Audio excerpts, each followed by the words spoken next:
Hola, jóvenes. Pero buenas noches, estimados ¿Cómo alumnos. estás, mi estimado Luis Felipe? ¿Qué tal?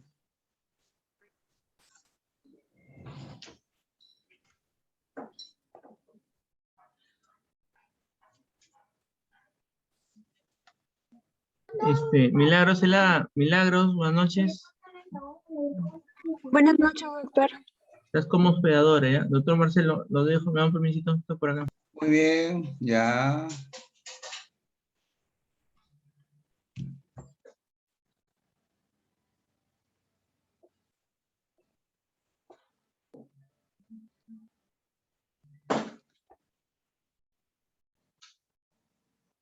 Hola, jóvenes.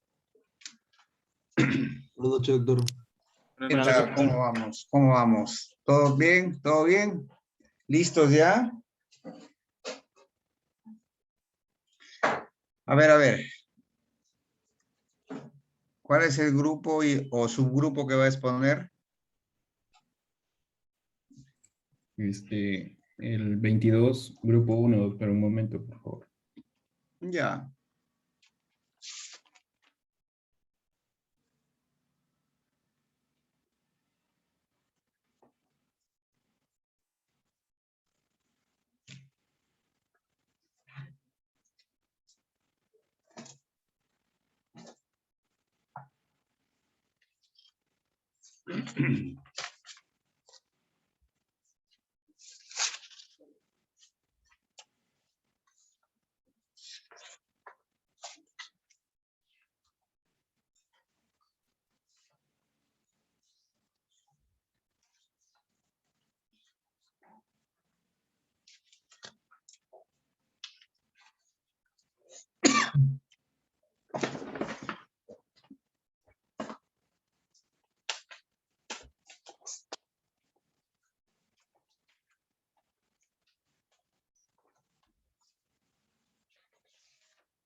A ver, me avisan a qué horas empiezan, ¿ya?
Doctor, ¿me escucha?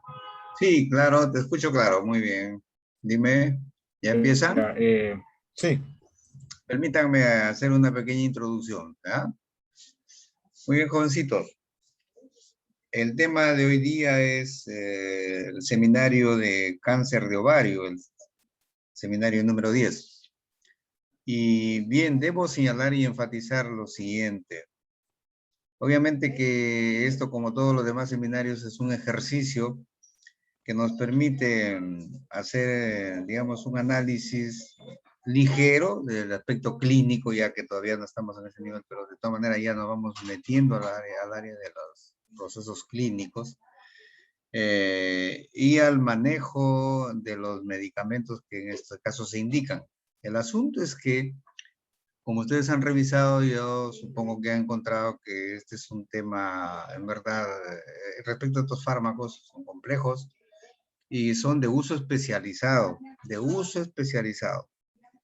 Por lo tanto, al menos personalmente, es mi criterio, obviamente no es un criterio a lo mejor compartido por toda la cátedra de farmacología de la universidad. Y en verdad, sobre los fármacos de uso especializado, creo que poco pues, les podemos exigir a ustedes. Porque obviamente que ni siquiera un médico ya, digamos, titulado, maneja esto, conoce sobre los efectos terapéuticos, las particularidades farmacológicas de los antineoplásicos. Eso es algo que no ocurre. Entonces,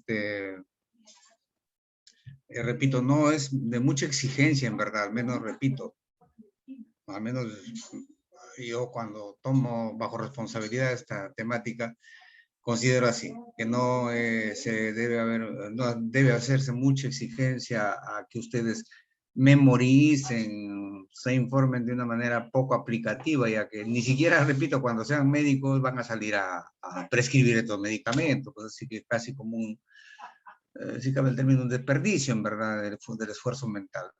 De hecho, debemos tener una idea, obviamente, lo suficientemente básica sobre este tipo de fármacos y su impacto en la enfermedad que se pretende combatir, que como ya sabemos es bastante limitado, pero sí es importante saber incluso cómo puede ser el impacto incluso no deseado, ¿no? Los efectos colaterales y tóxicos de los antineoplásicos no son tan simples ni son tan raros.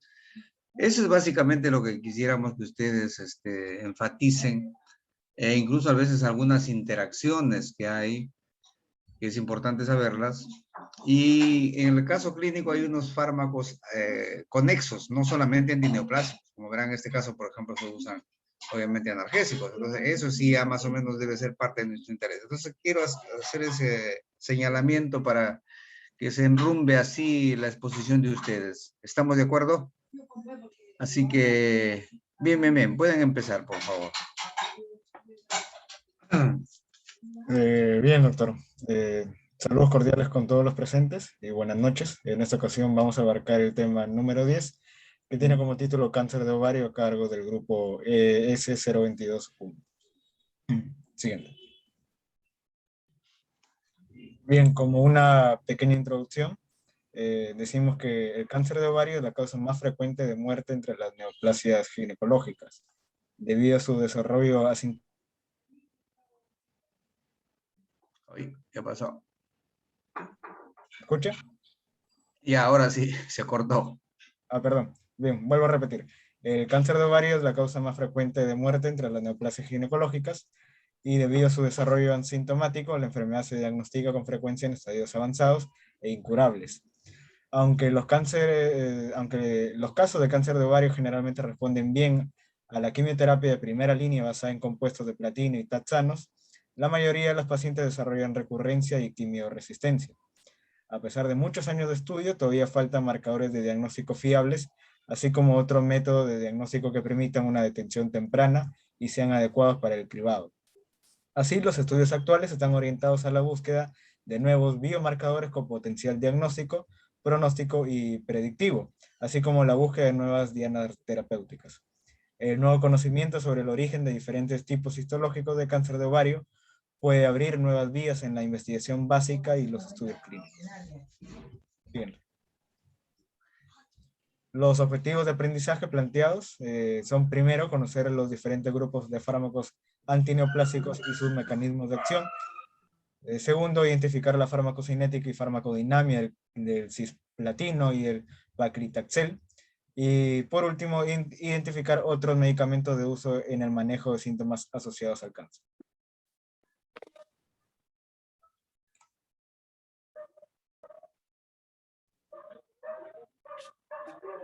Buenas tardes, doctor.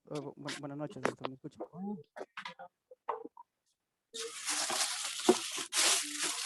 ¿Me escucha bien, doctor? Muy bajito, y no te veo tu cámara, no veo tu cámara. Ahí, A ver, ahí estoy yo, doctor. ¿Me ve? ¿Me puede ver? a ver, como que no. Soy Vamos a ver, voy a buscarte. a ver, Ahora sí, Manuel Becerra, Becerra. ¿sí? Sí, sí, sí, doctor. Ya te veo, ya te veo. Ahora sí te escucho también. Sigue, Ya. sigue.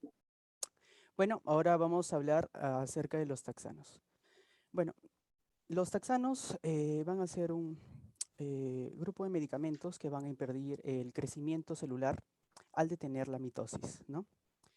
También van a interferir con los microtúbulos, los cuales son los responsables en ayudar al movimiento de los cromosomas durante la mitosis.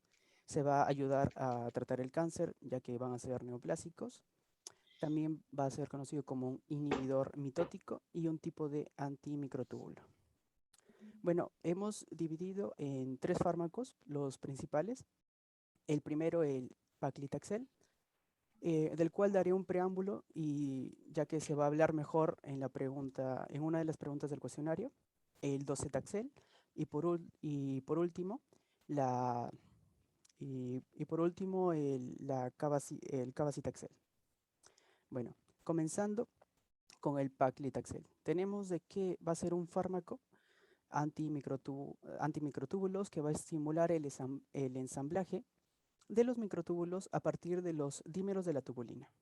También va a estabilizar los microtúbulos impidiendo su despolimerización, ¿no? Docetaxel. Bueno, este va a ser un fármaco antineoplásico semisintético. Se puede clasificar como un taxano, un alcaloide vegetal y un agente antimicrotubular.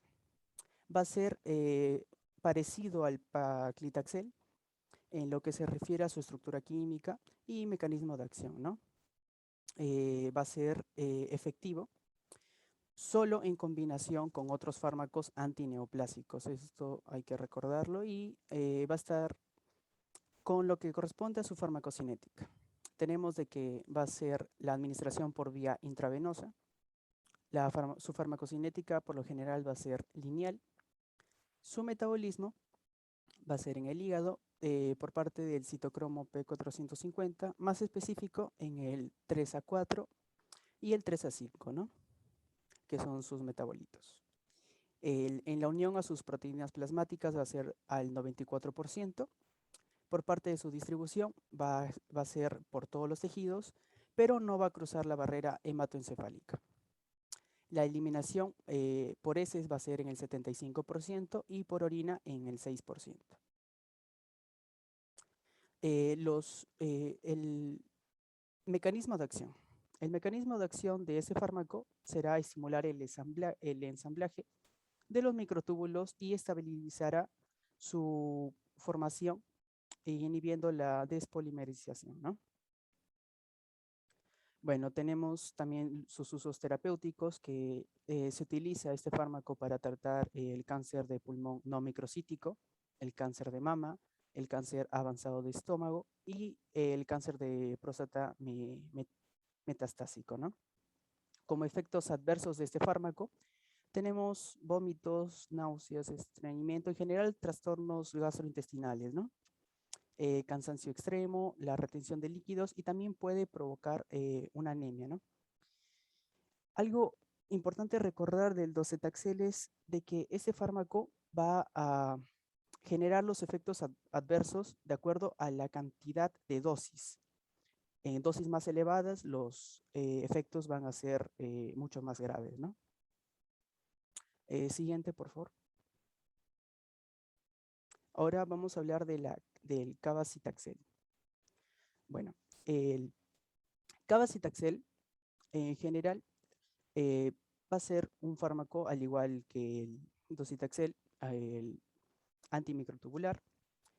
Como características farmacológicas tenemos que su administración va a ser por vía intravenosa, también va a tener una farmacocinética lineal, el metabolismo va a ser por el hígado, el 95%, ¿no? Las proteínas plasmáticas, su unión va a ser del 89 al 92%, su distribución generalmente va a ser por la sangre y el plasma, y su eliminación va a ser por las heces 76% y por la orina en 3.7%, ¿no? Bueno, como mecanismo de acción vemos de que este fármaco va a generar una interrupción en la red microtubular en las células y se va a unir a la tubulina, de tal manera que va a promover la unión de la tubulina en los microtúbulos, ¿no? Como efectos adversos tenemos en general náuseas, vómitos, trastornos gastrointestinales, las neuropatías sensorial periférica y anemia. Los usos terapéuticos que se utilizan actualmente para este fármaco es generalmente para el cáncer de próstata metastásica, ¿no? Siguiente.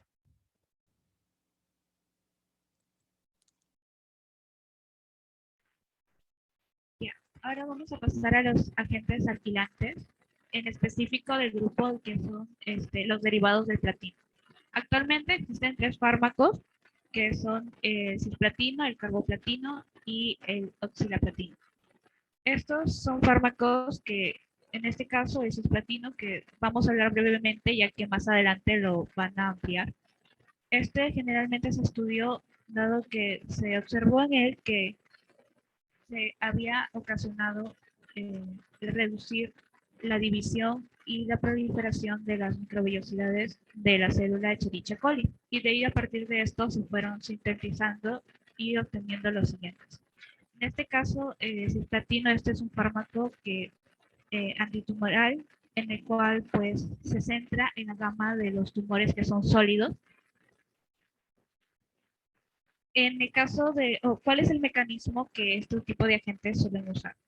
Van a ser como cualquier otro alquilante y tiene un efecto citotóxico, y lo que ocasiona o lo que hacen en sí es que se van a unir por enlaces cruzados intercatenarios al ADN, ocasionando que se reduzca la función y la división del ADN.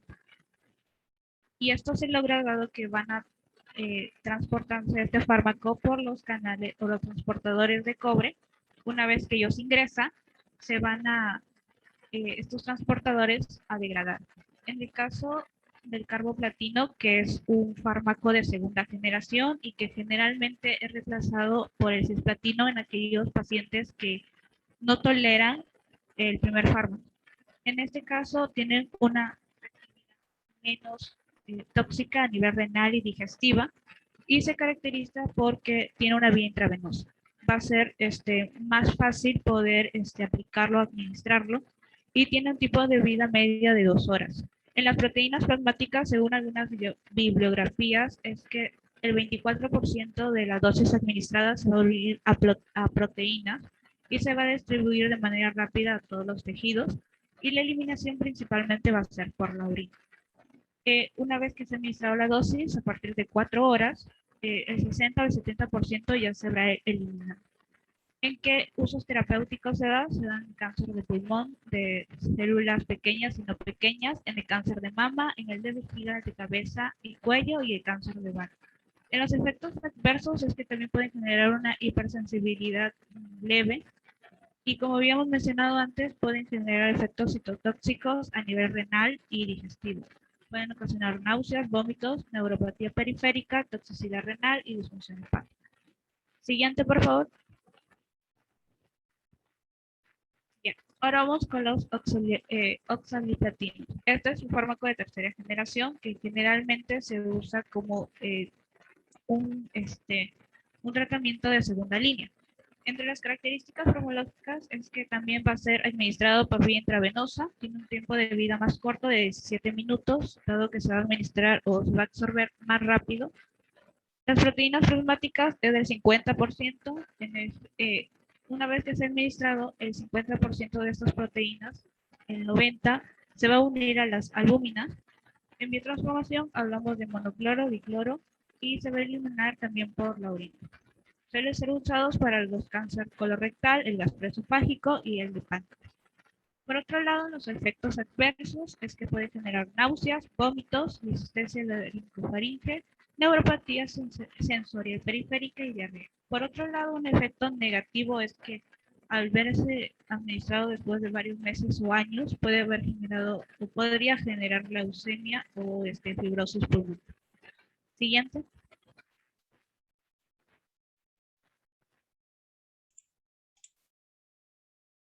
Bien, ahora como fundamento, que haciendo breve referencia a la enfermedad de estudio, decimos que el cáncer de ovario afecta a cerca de 250.000 de mujeres en todo el mundo, y debido a que la mayoría de casos el diagnóstico se realiza en estadios avanzados, esta enfermedad tiene la menor tasa de sobrevivencia entre los cánceres que afectan a las mujeres. Y haciendo una comparación a nivel mundial, en un mapa vemos de que en la región de Sudamérica y en sí a nivel mundial, el país más afectado es Bolivia, con el índice de más 7 personas por cada 100.000 habitantes, de acuerdo a su tasa de mortalidad. Perú estaría en el nivel de 3.6 a 4.2 habitantes por cada 100.000 habitantes, y toda esta información la hemos extraído de la defunción, de la data de la defunción y abad por causas para los Estados miembros de la OMS en el año 2012.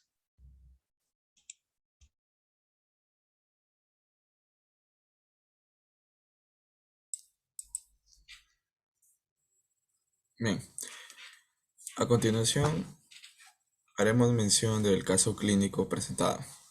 Tenemos a una mujer de 60 años que se presenta a la consulta con su oncólogo para un seguimiento de metástasis por cáncer ovárico. Fue diagnosticada hace aproximadamente un año y se le propuso el tratamiento inicial quirúrgico y quimioterapia en base al cisplatino. Desafortunadamente, fue recientemente diagnosticada con recurrencia de la enfermedad. También que actualmente el tratamiento con prometacina es condicional a las náuseas y la hidrocodona más el acetaminofén es condicional al dolor. Al examen físico se le aprecia en un estado cómodo y con un pequeño crecimiento de cabello en su cuero cabelludo. La paciente es diagnosticada con metástasis de cáncer ovárico y se le va a asignar un régimen de quimioterapia que va a incluir el paclitaxel. Siguiente. Bien. En cuanto al análisis del caso clínico, empezamos mencionando que la paciente es una paciente mujer de 60 años. En cuanto a sus antecedentes, presenta la metástasis de cáncer ovárico, también que el tratamiento inicial es un tratamiento quirúrgico y también con quimioterapia con cisplatino. Hablando brevemente del cisplatino, mencionamos que tiene actividad en diferentes tumores, sean sólidos o linfomas. Tumores cánceres como el cáncer ovárico en especial, y en este caso también cáncer de cabeza y cuello, cáncer de pulmón, entre una diversidad de cánceres. Y finalmente, dentro de los antecedentes, que fue diagnosticado con recurrencia de la enfermedad. En cuanto al examen físico, como se hizo mención, la paciente se encuentra cómoda y hay un pequeño crecimiento de cabello en el cuero cabelludo. El diagnóstico realizado fue de metástasis de cáncer ovárico. Para el tratamiento de este paciente se utilizó la quimioterapia con el plaquitaxel, que ese es un fármaco que pertenece al grupo de los taxanos. También que se utilizó la prometacina para las náuseas y la hidrocodona y acetaminofén para el dolor. La hidrocodona es un analgésico y el acetaminofén se va a utilizar para tratamiento del dolor moderado y agudo para el tratamiento del dolor moderado, agudo y crónico. Siguiente.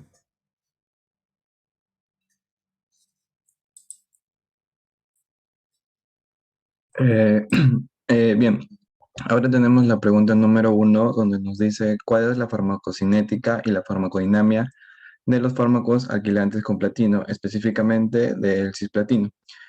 Bien, vamos a tener que el cisplatino es un fármaco que el cual es aplicado por vía intravenosa y se va a expandir por todos los tejidos del cuerpo, teniendo una mayor concentración en lo que es próstata, hígado y riñones. Se va a adherir a las proteínas plasmáticas y a los glóbulos rojos. El cisplatino se va a descomponer espontáneamente en el torrente sanguíneo y no se metaboliza por vía hepática. Es excretado por vía renal, tanto por filtración glomerular como por secreción. La semivida media de la primera fase es de 20 minutos aproximadamente, de 48 a 70 minutos la segunda y de 24 horas en la fase final. Las dos primeras etapas de eliminación representan la unión a las proteínas de la sangre y del tejido. La tercera etapa implica la eliminación lenta de tejido. Por otro lado, tenemos que solo el 10% del fármaco se excreta en la bilis y aproximadamente el 23% del medicamento se va a eliminar dentro de las primeras 24 horas. Finalmente, tenemos que este fármaco se puede detectar en la orina hasta 6 meses después de la pausa de la sesión. Eso es en cuanto a su farmacocinética.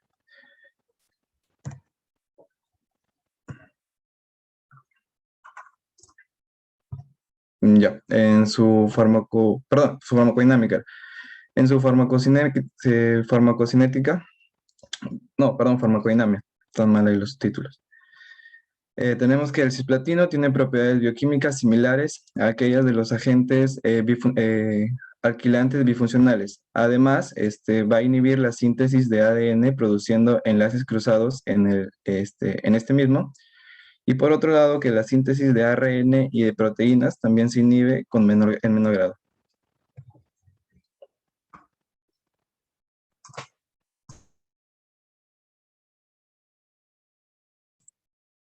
Bien, continuando con la pregunta número 2, nos dice, ¿cuál es la farmacocinética y farmacodinamia de un taxano, ¿no? Específicamente nos piden del paclitaxel.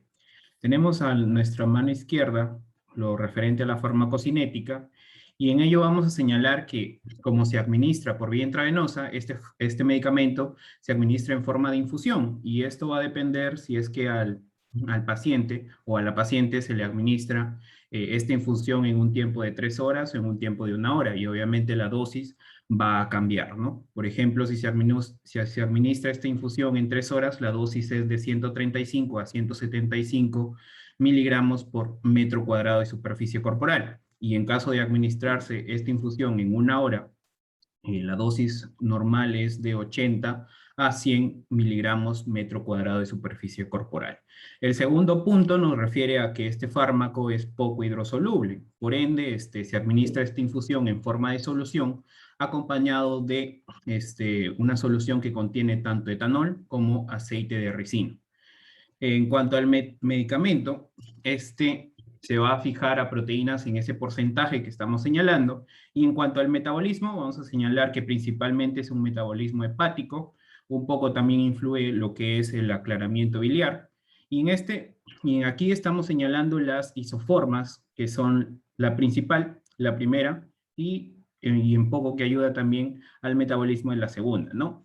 Y en cuanto al metabolismo de este fármaco, vamos a producir un metabolito inactivo, el cual es el famoso 6-hidroxipaclitaxel.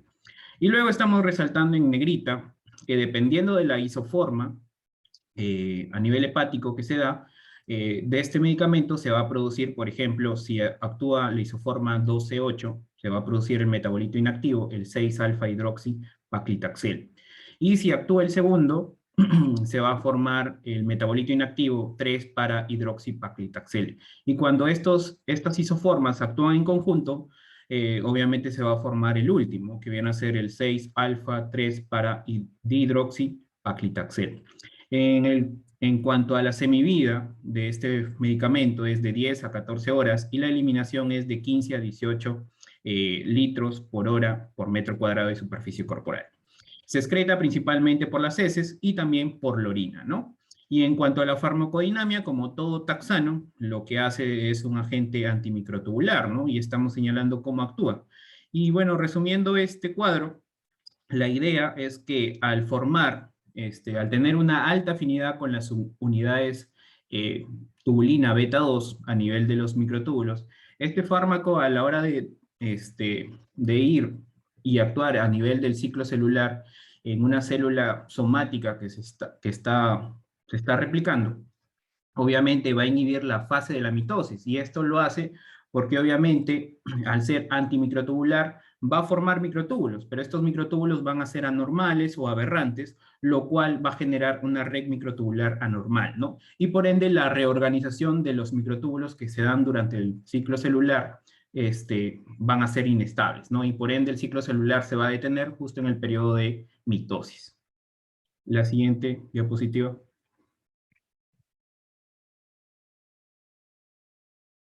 Bien, la tercera pregunta nos dice cuáles son los efectos adversos más comunes del paclitaxel. Entre ellos vamos a señalar las reacciones de hipersensibilidad, y en este caso hay muchos pacientes que refieren esto, ¿no?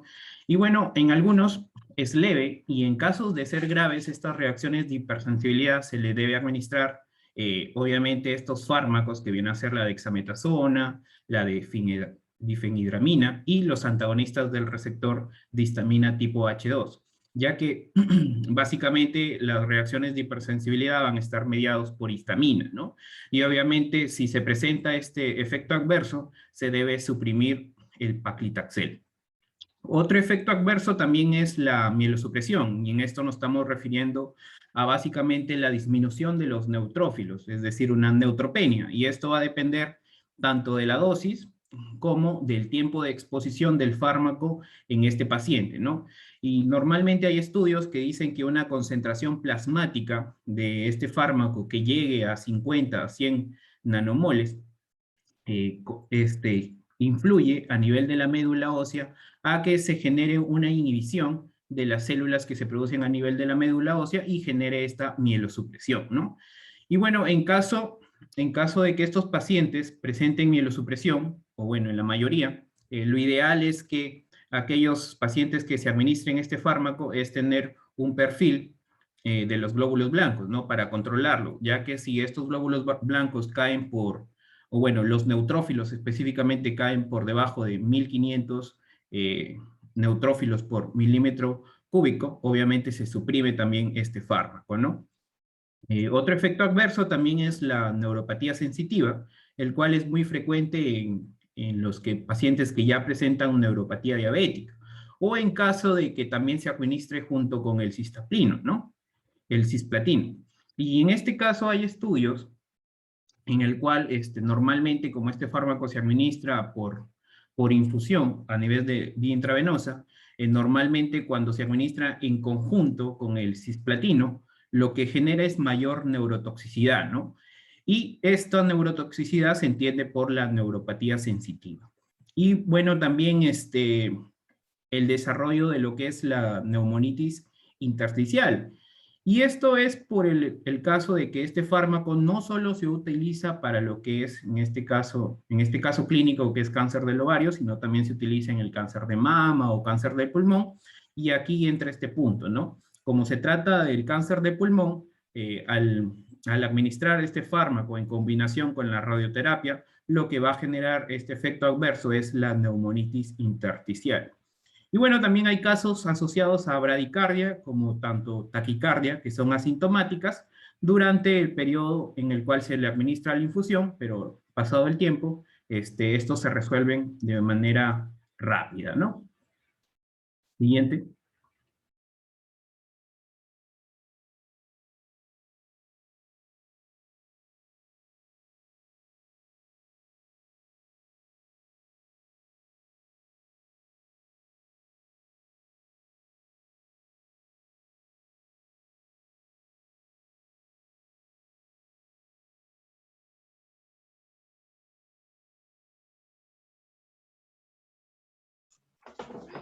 Hola, ¿qué pasó? Hola, hola. Sí, ahí me escucha, doctor. Ah, sí, ahorita sí. Sí, sí, me había olvidado de activar el audio, lo siento. Ah, ya, no te preocupes. Continúa entonces. Ya. En la pregunta 4 nos preguntan por qué se indicó prometacina para el tratamiento de las náuseas y qué otras opciones farmacológicas se tienen. Para empezar, vamos a hablar sobre la prometacina, que va a ser un fármaco antihistamínico y antiemético de primera generación, porque también hay antihistamínicos de segunda generación. Ahora, esta prometacina va a actuar como un antagonista de lo que viene a ser el receptor H1 de la histamina. Ahora, tiene una actividad que es una actividad antiemética, que se va a utilizar obviamente para prevenir o para aliviar las náuseas, tanto náuseas y vómitos, que van a estar asociados con lo que viene a ser la quimioterapia, también la radioterapia, y por ejemplo, como efectos secundarios debido a la quimioterapia, ¿no?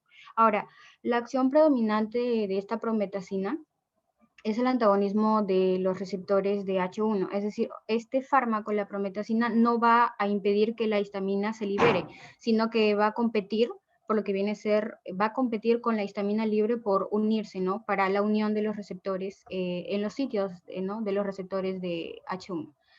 Ahora, algo que agregar sobre los receptores de la histamina es que en el tracto gastrointestinal, por ejemplo, y también en el útero, en los vasos sanguíneos y en el músculo bronquial van a estar bloqueados por este fármaco que es la prometacina. Ahora, los efectos antieméticos, es decir, que van a prevenir las náuseas y los vómitos, se van a deber al bloqueo de lo que vienen a ser los receptores en el núcleo vestibular y también en el núcleo del centro emético o del vómito, ¿no? Por ello se le denomina antieméticos, ¿no? Que van a estar situados en el bulbo raquídeo. Ahora, algo que agregar aquí es que cuando, por ejemplo, se receta este fármaco para náuseas y vómitos, se tiene que administrar por vía oral, puede ser también por vía rectal, puede ser por vía intravenosa y por vía intramuscular. Y de manera general podemos decir que las dosis adecuadas, independientemente del caso, puede ser de 12,5 a 25 miligramos cada 4 o 6 horas, según sea necesario, ¿no? Recordemos que también en el caso clínico nos habían mencionado que era según la necesidad o no cada que se presente las náuseas o los vómitos. Siguiente diapositiva, por favor. Bien. En esa diapositiva vamos, con respecto a lo que vienen a ser otras opciones farmacológicas que le podemos indicar a la paciente, los fármacos más eficaces para el tratamiento de estas náuseas que van a estar relacionados con lo que viene a ser la quimioterapia van a ser los antagonistas de los receptores de la serotonina, como por ejemplo el ondansetron, el granisetron, el dolasetron, y entre otros, ¿no? Que pueden ser solos o pueden estar combinados con corticoides. Ahora, en el cuadro podemos apreciar al ondansetron, al granisetron, el palonosetron y aprepitam. Con respecto al ondansetron, podemos decir que va a ser un antagonista selectivo de los receptores 5-HT3 que van a estar en el área postrema de los terminales nerviosos que pueden ser centrales o también pueden ser periféricos. Ahora, obviamente que se va a unir para lo que viene a ser las náuseas y los vómitos, que va a ser causada aquí era por la quimioterapia, la radioterapia y la cirugía por cáncer, ¿no? Como se puede apreciar ahí en el cuadrito. Ahora, algo que agregar es que se ha estudiado este fármaco, al ondansetron, en el tratamiento de las náuseas y los vómitos, pero que van a ser inducidos por citostáticos, es decir, especialmente por el cisplatino, ¿no? Ya que observamos, nos habían dicho en el caso clínico que la paciente se le había recetado cisplatino en primer lugar. Ahora, este fármaco, este cisplatino, logra generalmente un efecto adverso, es que causa bastantes náuseas, ¿no? Entonces, el ondansetron puede ser un medicamento pues para aliviarlas, ¿no? Ya que está relacionado pues con un aumento en la liberación de la serotonina a nivel gastrointestinal. Esto es con respecto a el cisplatino, ¿no? Ahora, aunque en realidad no se sabe si los efectos antieméticos de este fármaco del ondansetron se van a deber a una acción sea central o puede ser periférica, sí se sabe que pues, las respuestas eméticas de lo que viene a ser el cisplatino van a estar asociadas a lo que viene a ser una liberación de la serotonina en las células enterocromafinas. Entonces, al ondansetron, al inhibir esta serotonina, va a actuar como antiemético, ¿no? Previniendo, pues, por ende, las náuseas por el cisplatino. Ahora, con respecto al siguiente fármaco que vemos es el granisetron. Este es un efecto antiemético también, es un agente antiemético que puede ser administrado por vía oral o también puede ser administrado por vía parenteral. Se va a utilizar comúnmente, como ya he mencionado, para contrarrestar náuseas, vómitos y en la quimioterapia contra el cáncer de altamente hematogénica. ¿Qué quiere decir? O sea, que se va a utilizar generalmente este fármaco para el tipo de quimioterapia que te va a generar bastantes náuseas o le va a generar bastantes náuseas al paciente, ¿no? Como un efecto secundario. Ahora, este fármaco va a bloquear selectivamente los receptores tipo 3 de la serotonina. Natalie, una corrección. Dígame. Una corrección. Acabas de decir es que este fármaco se utiliza para situaciones en las cuales hay una alta hematogenicidad, has dicho tú. Hematogénica, no, terapia. Es hematogénica, ¿ya? Porque Sí, no es lo mismo. Si dices hemato, estás sí, hablando hemato de sangre. Uh-huh. Y si es M, ya es M de emesis, y sin H. Y sin H, emesis, ¿ya? Sí, sí, ya, sí. Ahora sí. Ya. Ahora sí, continúa.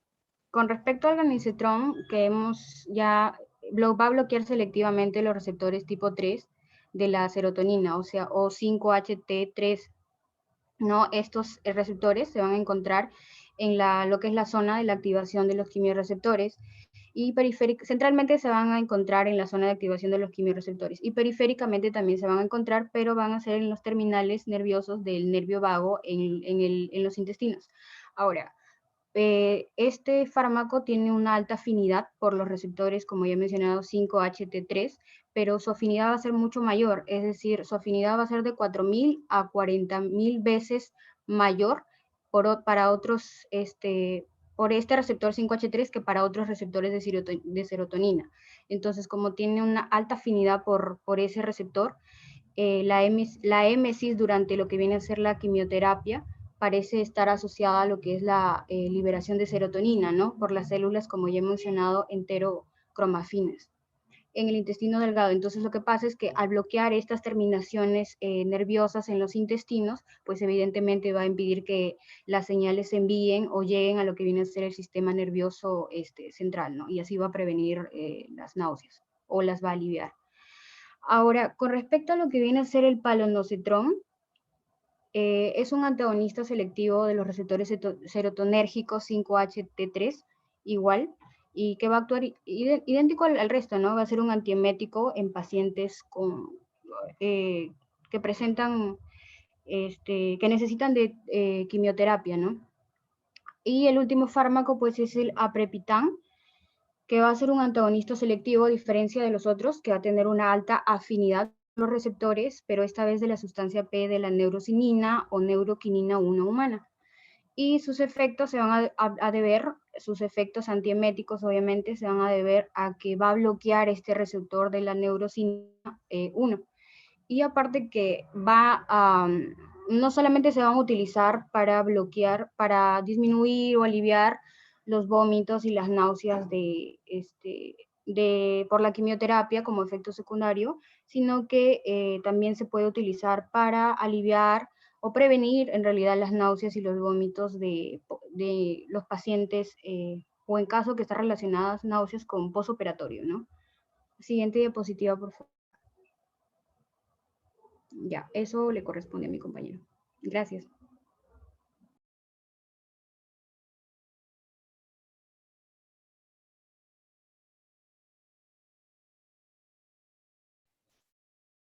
Doctor, buenas noches, ¿me escuchan?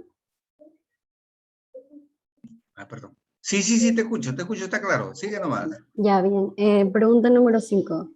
¿Fue adecuado el uso de hidrocodona más acetaminofén para el manejo del dolor? ¿Qué otras opciones propondríamos? Sustente su respuesta. Bien, en un paciente oncológico, el uso adecuado de su tratamiento va a ser un factor determinante en lo que es su calidad de vida y actividades que realice el paciente. El uso de hidrocodona, que viene a ser un derivado de la codeína, un opiáceo débil, sumado al uso, en este caso, de un AINES, que es acetaminofén o también llamado paracetamol. Estos lo que van a hacer es aumentar la actividad analgésica, por lo tanto podríamos decir que en este caso sí es adecuado, aparte de estar recomendado por las guías de oncológica clínica. ¿Qué otras opciones propondríamos? En este caso tenemos analgésicos no opioicos, que estos van a ser utilizados por sus propiedades analgésicas, también inflamatorias o antipiréticas. Están indicados para lo que son dolores leves o moderados, con afectación osteotendinosa. Entre esos tenemos los que son el paracetamol y los inhibidores de la COX-2. En analgésicos opioicos débiles, estos se suelen utilizar junto con un analgésico no opioide, ya que va a aumentar su actividad, su interacción en la efectividad de estos opioicos. Aquí tenemos el tramadol, la codeína y sus derivados. Potentes analgésicos opioides, estos se van a utilizar en casos del dolor severo, donde los tratamientos previos no hayan sido efectivos. Estos deben ser prescritos y administrados por un especialista en oncología, ya que va a conllevar un alto riesgo. Tenemos la morfina oral o subcutánea, el fentanilo o el citrato de fentanilo transmucoso oral, la buprenorfina y la oxicodona. Siguiente.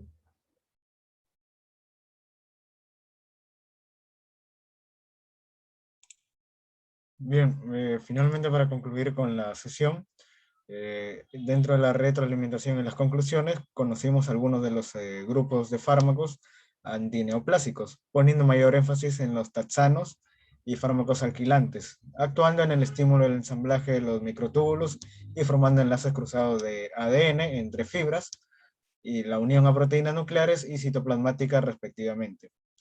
Luego identificamos la farmacocinética y farmacodinámica del cisplatino y el paclitaxel, destacando en el primero la inhibición de la síntesis de ADN y ARN, y en el segundo la participación como agente antimicrotubular, estimulando el ensamblaje de microtúbulos. Y por último, identificamos otros medicamentos de uso en el manejo de los síntomas asociados al cáncer, tales como el ondansetron, el granisetron, el polonosetron y aprepitant, útiles en el manejo contra la prevención y el contrarresto de las náuseas. En la siguiente diapositiva está la bibliografía utilizada para el tema. Muchas gracias.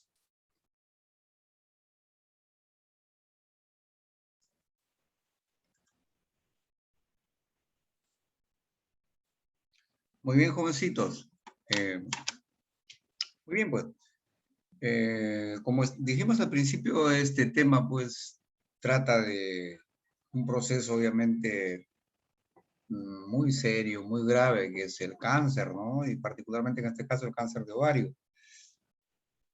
Y obviamente el manejo integral de estos pacientes incluso llega a ser lo que llamamos un tratamiento multidisciplinario, donde no solamente interviene una especialidad, sino varias. Por ejemplo, aquí obviamente los oncólogos tienen el rol, digamos, fundamental, pero también están los cirujanos oncólogos, los cirujanos generales, los terapeutas del dolor, que a la vez generalmente son anestesiólogos, los médicos clínicos, los internistas, los psiquiatras, porque obviamente una enfermedad tan terrible como un cáncer desestabiliza psiquiátricamente a la mayor parte de pacientes y se requiere un apoyo de ese tipo. Así que es un manejo multidisciplinario, pues. Y en el aspecto farmacológico, como verán ustedes, los fármacos son de utilidad bastante rigurosa, especializada, compleja, y que por su mecanismo de acción, fundamentalmente requieren de precauciones extremas, ¿ah? Precauciones extremas. Son los fármacos, uno de los fármacos que tienen los menores márgenes de seguridad, o margen terapéutico que se llama. Entonces, si nos bajamos la dosis, no son efectivos. Si se sube un poquito más la dosis, resultan manifestándose los efectos tóxicos, al menos en grado mayor, porque obviamente incluso en dosis terapéuticas tienen efectos tóxicos. Así que por lo tanto, repito, es un manejo complejo, por eso es que les decía al principio que no esperamos que en este nivel ustedes hagan un dominio, tengan un dominio, digamos, amplio de la temática. Bien, bien. De todas maneras es conveniente hacer una pequeña, digamos, conversación sobre este tema. Este caso es de una paciente de la llamada tercera edad, ¿no? Ya una anciana, que tiene un cáncer de ovario antiguo y que obviamente ha recidivado a pesar del tratamiento. Y es la evolución natural de los cánceres en la mayor parte, ¿sí? Muchas veces responden muy bien al tratamiento quimioterápico, quirúrgico, radioterápico, pero inevitablemente en la mayor parte se reactiva el proceso y peor aún se siembra lo que llamamos metástasis. Es un problema terrible, en verdad. Y les comento que incluso dada esta evolución, y más aún cuando se han hecho exámenes más profundos sobre el real beneficio de estas terapias, en algunos cánceres, cuando menos, se cuestiona casi el cliché, pues que a todo el mundo hay que operar, hay que darle quimioterapia y radioterapia. En verdad, en gran parte de cánceres, la quimioterapia y la radioterapia resultan más nocivos que la propia enfermedad. Esto es una verdad, jóvenes, ¿ah? Esta es una verdad que hay que conocer y hay que investigar. Muchos cánceres evolucionan mejor sin las terapias invasivas de la radioterapia y la quimioterapia. ¿Por qué? Porque la radioterapia y la quimioterapia pues no dejan de tener riesgos que a veces son más dañinos que la enfermedad. Incluso, ustedes ya creo que tendrán una información suficiente respecto a que al menos la radioterapia de por sí es cancerígena.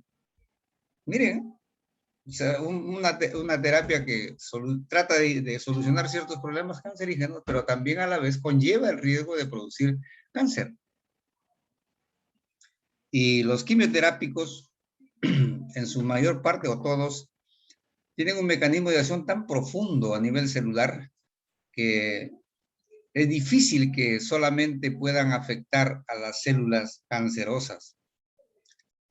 ¿A qué nivel mayormente actúan estos fármacos? A ver, ¿qué me dices? Molocho, segundo Molocho. ¿A qué nivel celular actúan? Porque sabemos que uno actúa en la membrana celular, pared celular, ¿no es cierto? Citoplasma. Molocho, ¿estás por ahí? Dígame, doctor. A ver, dime, ¿a qué nivel actúan los antineoplásicos en la generalidad? Sobre qué nivel celular, eso sí, no tengo una idea exacta, doctor, pero sí sabía de que actúan al nivel del ciclo celular, que mayormente de eso trataba los oncogenes, ¿no? Pero claro, si estamos hablando de ciclo celular, ¿a qué te refieres? ¿A qué? ¿A qué en concreto? Por ahí estás, por ahí estás. Es que cuando hablamos de oncogenes, doctor, No, ciclo sabemos que celular, ciclo cuando los celular. van a... ya, claro, es que estos de acá tienen que ver con con los factores de crecimiento y receptores, ¿no? Como por ejemplo receptores de tirosina sinasas. Y estos de aquí lo que van a hacer es No divaguemos. Ten en cuenta, ciclo celular significa división celular. mitosis, claro, doctor, y hay División fármacos celular, ¿y división celular qué significa? de multiplicación provisoria. Mecanismos, ¿mecanismos superficiales o profundos interiores nucleares? Eh, Cuando hacen metástasis, igual profundos que son. Nucleares, pues, es ADN, es núcleo celular. Eso es lo que hay que tener en cuenta. Todos o la mayor parte de los antineoplásicos actúan a nivel de ADN. Y por lo tanto no discriminan, no solamente se van a las células neoplásicas y las matan, sino también a las células, digamos, buenas. Ese es el gran problema de los antineoplásicos, que no discriminan, no van solamente a la célula que hay que eliminar. Por eso es que afectan a las células normales.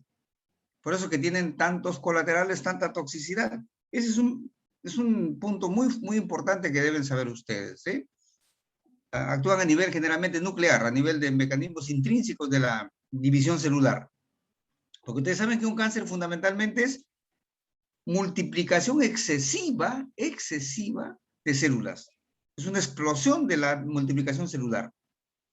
Entonces los antineoplásicos tratan de frenar esa explosión. Y obviamente lo logran en muchos casos, pero también frenan la división celular de las células normales.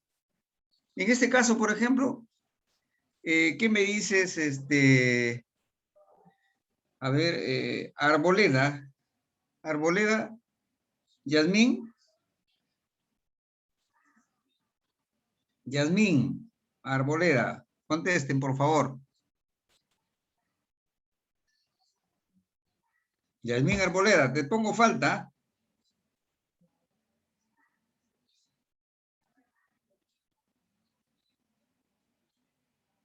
No está, ¿no?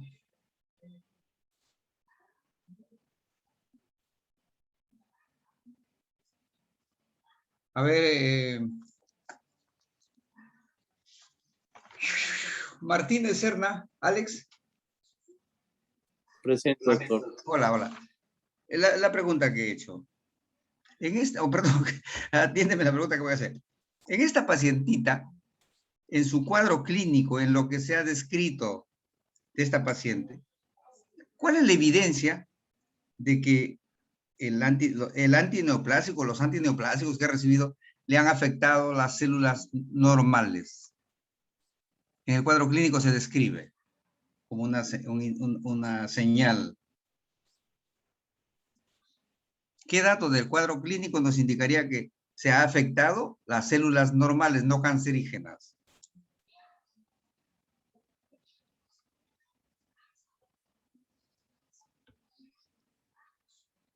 Hola.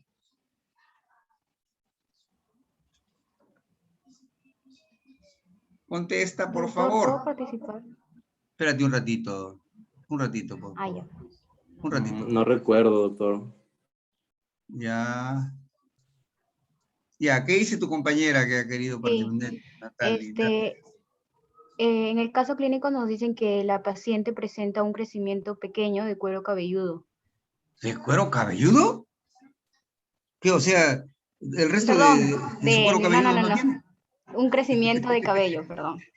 Entonces, como sabemos... Hay un pequeño mechón de cabello. Claro, exacto. ¿Qué significa? Que el resto de cabello se le ha caído. Sí, exacto. Entonces quiere decir que estos es lo que se han observa. matado las células buenas. Exactamente, eso es lo que se observa en los pacientes que reciben quimioterapia, que reciben radioterapia.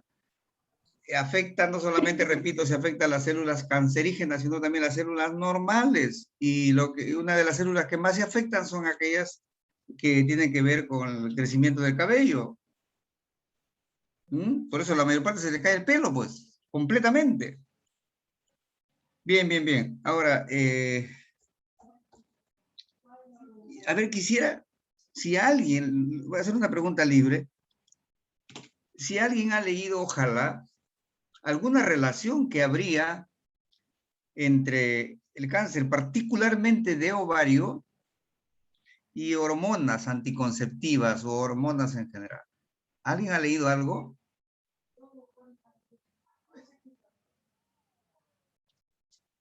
A ver, pregunta abierta, pero no demoren, pues.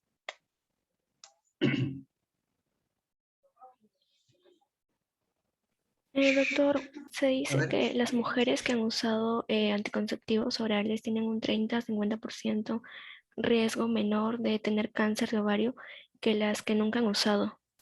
Muy bien, excelente, te felicito. ¿Quién eres tú, Daniela? Vances. Daniela Vances. Sí. Muy bien, excelente. Y eso me interesa, que ustedes tengan una proclividad a una lectura más amplia y más profunda sobre los temas que se les encarga. Y este dato es importante. ¿Por qué? Porque hay un prejuicio muy generalizado que relaciona o pretende relacionar hormonas anticonceptivas con cánceres, ¿no es cierto? Casi siempre hay el tema, cuidado que no use mucho tiempo porque te puede producir cáncer y está la satanización por ahí. De hecho, escúchenme, este es un problema realmente un poco complejo, pero cierto que algunos cánceres, como por ejemplo el cáncer de mama, sí se sabe que tiene cierta relación con el uso de las hormonas anticonceptivas, ¿ya? Especialmente las que se contienen en la píldora combinada de estrógeno más progestágeno. Eso es un hecho. Aunque el riesgo es pequeño, pequeñísimo, pero sí hay una evidencia que estaría relacionado. Igual ocurre, por ejemplo, con la hormonoterapia de reemplazo.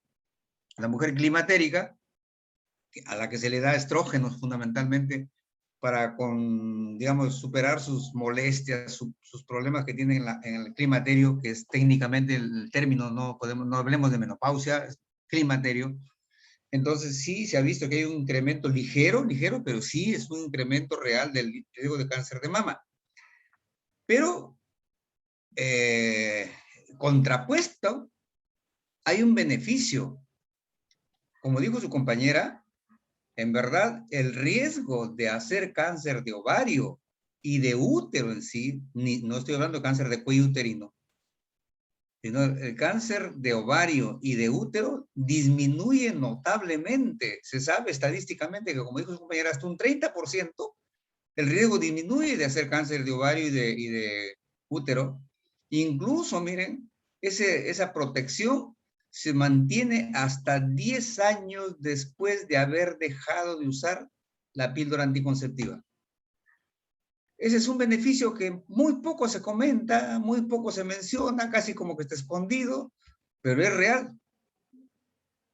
Entonces, por favor, el uso particularmente de la píldora anticonceptiva, que es la combinada de estrógeno y progestágeno, previene más bien la ocurrencia del cáncer de ovario y de cuerpo uterino, no de cuello uterino, cuerpo uterino hasta por 10 años después de haberla dejado de usar.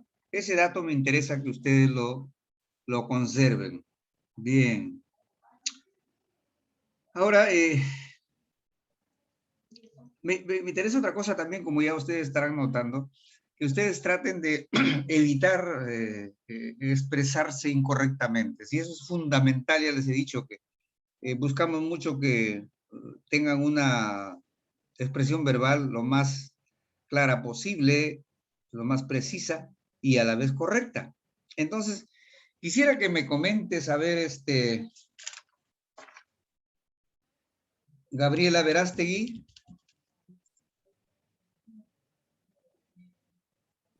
Sí, doctor, buenas noches. ¿Cómo estás, Gabriela? ¿Qué te parece la expresión de uno de tus compañeros que has puesto? Y ha dicho literalmente, te voy a leer lo siguiente, ha dicho, semivida media. ¿Qué te parece? No, según la literatura es semivida simplemente, no es semivida media. Qué bien que estés atenta. Claro que sí, pues. Por favor, que no se sienta mal el alumno que ha dado esa expresión, pero tenga mucho en cuenta eso, no se confundan. Semivida ya es vida media, pues. Entonces, decir semivida media es una redundancia. Es una redundancia. Y hay que evitar, jóvenes, vayan puliéndose desde este momento. ¿Estamos? Bien. Ahora, Jacqueline Núñez. Jacqueline Núñez. Hola. Jacqueline Núñez. ¿No vino? Muy bien, le pondré falta. Sí, doctor, buenas noches. Muy bien, Jacqueline. Bien. Dime, ojalá hayas leído. ¿Por qué? A ver, ¿cómo te planteo la pregunta? A ver, ¿por qué en este caso el quimioterápico que se le da, se le dosifica a estos pacientes por metro cuadrado de superficie corporal y no por kilo de peso? Porque tú sabes que tradicionalmente nosotros decimos, pues, pues se me ocurre decir la penicilina, 50.000 unidades por kilo de peso al día, ¿ya? 50.000 unidades por kilo de peso al día. Pero en este caso, los antineoplásicos se dosifican una determinada cantidad por metro cuadrado de superficie corporal. ¿Qué has leído sobre esto? ¿Por qué se utiliza la superficie corporal y no el peso corporal? No es por si acaso una pregunta que están obligados a saber, porque todavía, pero me interesa mucho saber si han dado una leidita ahí, porque es importante eso. Uno de tus compañeros habló de esa dosificación. ¿Tienes alguna idea, Jacqueline?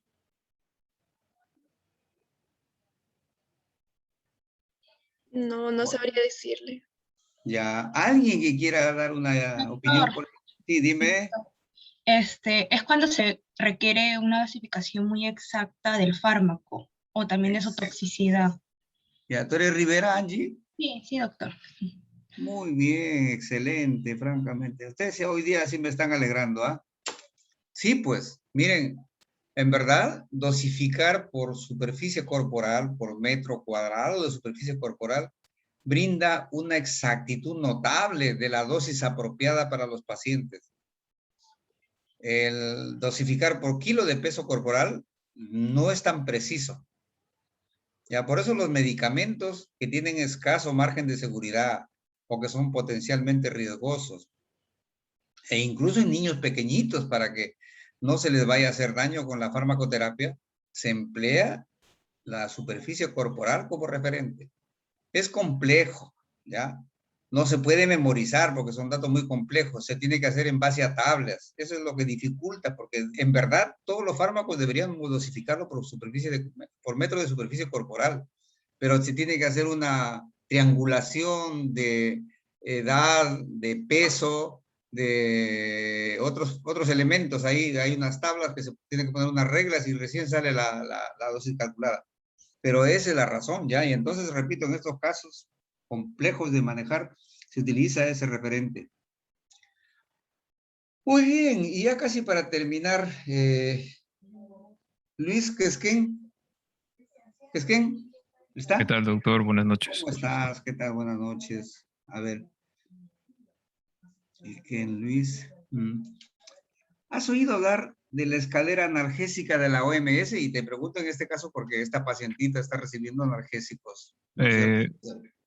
Lo que había leído, bueno, según seminarios anteriores, por ejemplo, era de los AINES y los que se mencionan acá, ¿no? Por ejemplo, el acetaminofén. Ya, pero sobre la escalera analgésica no has leído, ¿no?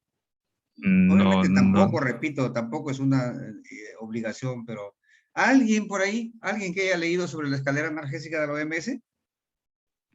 Doctor, la escala, no sé si es también la escala analgésica, ¿no? Que presenta 3 escalones, que en el primero están los no opioides, como el paracetamol, el ibuprofeno. En la segunda escalón están los opioides débiles y los no opioides, como el tramadol. Y en el tercer escalón, los opioides potentes clásicos y los no opioides, como la morfina. Exacto. ¿Quién eres tú? ¿Karen qué? Vázquez Montesa. ¿Ah? Vázquez Montesa. Vázquez Montesa, Karen, ¿no? Sí, doctor. Sí, en verdad. Sí. Miren, precisamente para pacientes con neoplasias, con cánceres, que cursan con dolor, porque por fortuna hay algunos casitos excepcionales en los cuales no hay dolor. Qué bendición, en verdad, porque en la mayor parte de los cánceres dan dolores terribles, insoportables. Se estima que incluso la muerte de los pacientes, aparte de su proceso consuntivo, tóxico del cáncer, es en parte también por el dolor severo, el estrés bárbaro que ocurre, el dolor brutal, insoportable de los neoplasias, de los cánceres.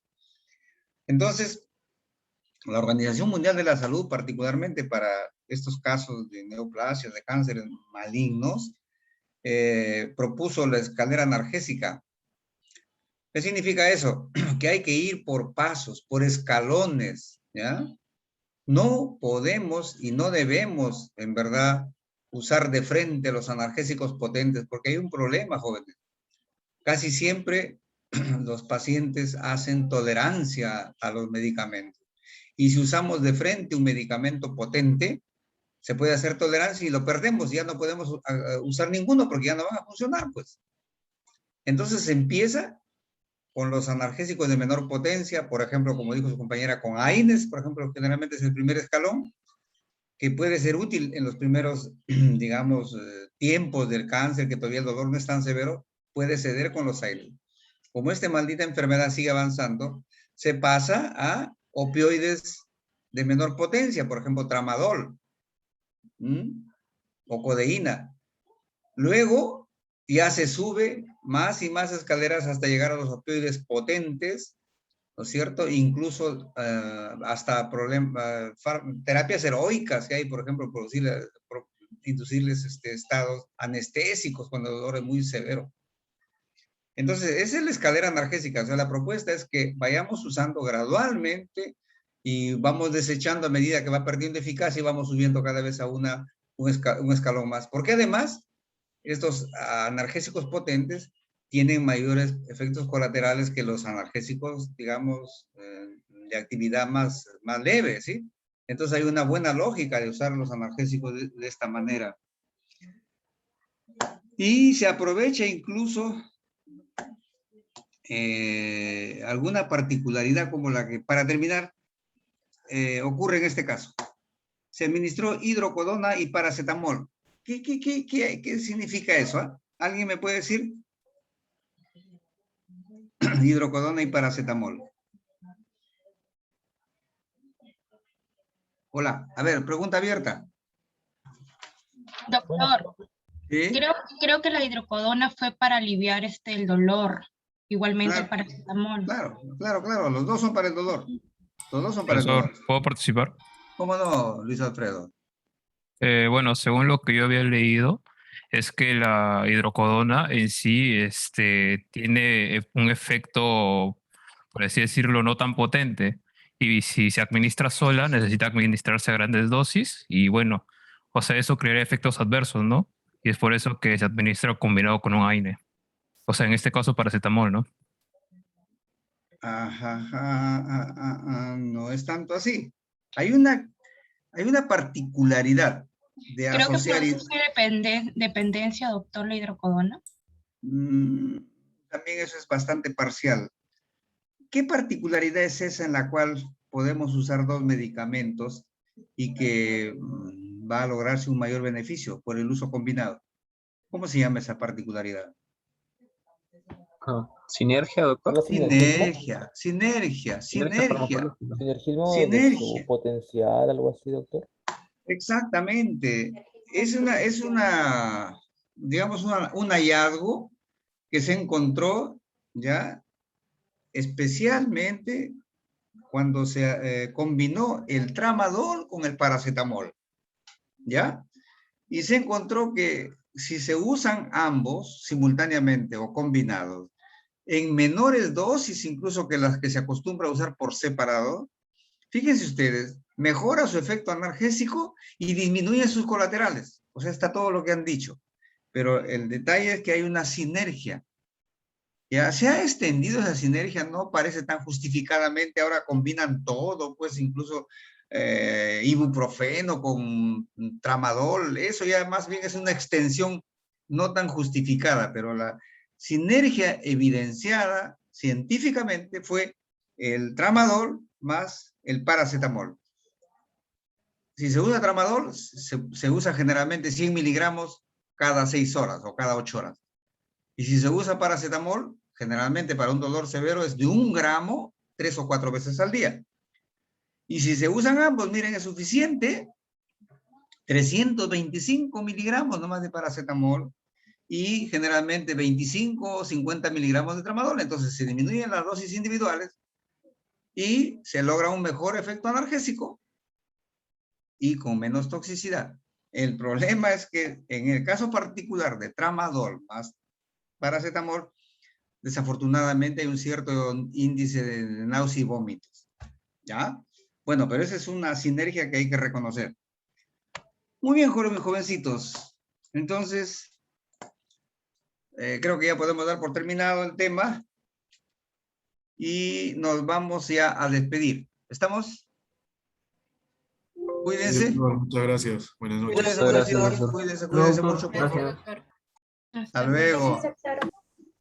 Ya. Cuídense, doctor. Doctor, Hola. Doctor, Hola, hola. ya tiene el anfitrión para que pueda finalizar la clase. Ya, ahorita lo estoy haciendo, ¿ya? Muchísimas gracias.